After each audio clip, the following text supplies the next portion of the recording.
কিছু বলবেন? আজকেও বলবেন না? বলবেন কতগুলো দিন, কতগুলো মাস, কতগুলো বছর পার হয়ে যাচ্ছে, কোনো খেয়াল আছে? বছরের পর বছর একটা গোলাপ ফুল নিয়ে ভেন্দার মতো দাঁড়িয়ে থাকেন। আমি আপনাকে ঠিকই বলি, আপনি একটা ভেন্দা। আপনার জন্য আমার কপালটা পুড়ছে। আমি না পারতেছি একটা প্রেম করতে, না পারতেছি একটা বিয়ে করতে, না পারতেছি আপনাকে সে বলতে আমি আপনাকে ভালোবাসি। কারণ আমি চাই আপনি আমাকে বলবেন যে আপনি আমাকে ভালোবাসেন। তারপর আমি আপনার হাতটা ধরে বলবো চলেন আমরা বিয়ে করি। পারতেছি তো না আপনি। এই কি হ্যাঁ, কথার আগে এটা কি? পলক ফেলবেন না, একদম পলক ফেলবেন না, তাকায় থাকেন। হ্যাঁ, মুখ বন্ধ। এটা কি? হ্যাঁ, এটা কি? এরকম ইন করে কেউ? ইন করে কি এমনি এমনি এমনি এমনি হাঁটে? ইন খোলেন, ইন খোলেন। ভুট্টা ক্ষেতের পাশে এরকম লাল প্যান্ট পরে কেউ ইন করে প্রপোজ করতে আসে? কাপাকাপি করবেন না। হ্যাঁ, নরমালি হাঁটতে পারেন না? গোলাপ ফুলটা এখন আমাকে দিবেন, দিয়ে বলবেন তন্নি আমি তোমাকে ভালোবাসি।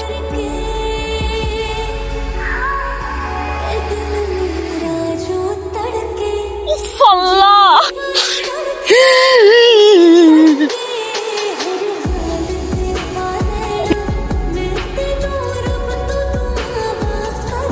কাপাকাপি বন্ধ। বলেন। I love you. तुमने I love you too. Ashique Ashique Ashique Ashique